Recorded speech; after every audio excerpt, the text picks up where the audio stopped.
जब वो एकांत में बैठा हो अकेला, तब उस क्षण आपके दिल की बात आप उससे जाकर कहो। और एक बात और सुन लो, अगर मंदिर में नहीं बोल सकते तो घर में जो शिवलिंग होता है, घर के अंदर शिवलिंग रखते क्यों हैं? आप लिंग महापुराण के अंतर्गत उसको श्रवण कर सकते हैं। लिंग पुराण के अंतर्गत घर के अंदर शिवलिंग क्यों रखा जाता है? घर के अंदर शिवलिंग क्यों रखते हैं? और कितनी सुंदर बात हमारी शिव महापुराण की कथा कहती है, लिंग पुराण की कथा कहती है, स्कंद पुराण की कथा कहती है, कूर्म पुराण कहती है, पद्म पुराण कहती है और ब्रह्म विवर्त पुराण कहती है। घर में शिवलिंग है और मान लो घर में आपने रोज बाबा को जल चढ़ाया, रोज आपने पूजन करी, रोज आराधना करी, रोज शिव जी को जल समर्पित कर रहे हो, और मान लो बीच में रजो धर्म आ गया या आप कहीं चले गए और घर में कोई पूजन करने वाला नहीं है, तो शिव महापुराण की कथा यहाँ तक कहती है कि घर में जो शिवलिंग है अगर आप उसको ना छुएंगे, बाहर भी चले गए, रखा हुआ है, किसी ने जल भी नहीं चढ़ाया, किसी ने पुष्प भी नहीं चढ़ाया, किसी ने कोई चावल का दाना भी नहीं चढ़ाया, अगर आप घर में रखी हुई एक बेलपत्र भी भले वो सूख गई हो, कैसी भी हो, अगर बेलपत्र सूख भी गई हो तो वो बेलपत्र भी आप शिव जी के पास में रखकर चले जाएंगे तो आपने कितने दिन जल नहीं चढ़ाया उसका खाते में रहेगा, इस दोष नहीं लगेगा। एक बेलपत्र में वो फल होता है, एक बेलपत्र में वो बल होता है कि गंगा के जल के बराबर, सरयू के जल के बराबर, कावेरी, छिपरा, नर्मदा के जल के बराबर बेलपत्री मात्र शिव के करीब में रखी रहती है, तो वो जल के बराबर ही रखी रहती है कि रोज आप जल चढ़ा रहे हैं शिव जी। घर के लोगों से इतना तो कह सकते हो कि मुझे हाथ नहीं लगाना, मेरे को बाहर जाना है, तुम एक काम करो, ये बेलपत्री शिव जी के पास रख दो, मैंने यहां रखी है, मैंने यहां पर रखी है, ये बेलपत्र आप शंकर जी के पास में रख दो, इतना तो कह सकते हो, इतना तो भगवान का वर्णन कर सकते हो, ये रख दो शिव के। एक बेलपत्र शिव को समर्पित करना। और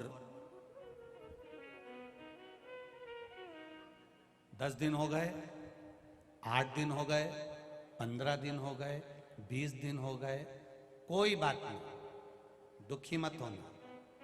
शिव तुम्हारे हैं और तुम शिव के, भटकना नहीं है, भटकना नहीं है, तुम शिव के हो, शिव तुम्हारा।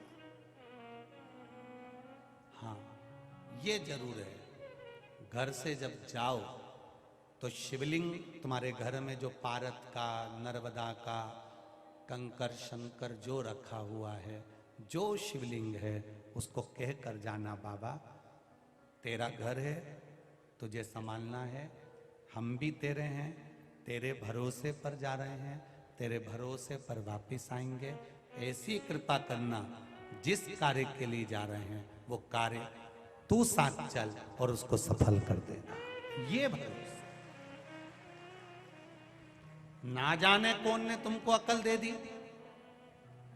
ना जाने कौन ने तुमको ऐसी बुद्धि दे दी कि भगवान को डलिया में लेकर जहां जाओ भगवान को डलिया में लेकर जाओ, ये कौन ने अकल दी है, ये कौन ने बुद्धि दी तुमको? कौन ने कहा तुमसे कि तुम भगवान को डलिया में बिठाकर उनके धक्के खिलाओ? ना जाने कौन नारी कैसी, ना जाने कौन पुरुष कैसा, तुम्हारे हाथ झूठे हो रहे हैं, पात्र झूठे हो रहे हैं, ये अकल दी कौन ने तुमको कि इनको साथ में ले लेकर घूमो? ना, वो घर का सेठ है, घर का मालिक है, तुम कहीं पर भी जाओ संभालना उसकी जवाबदारी है।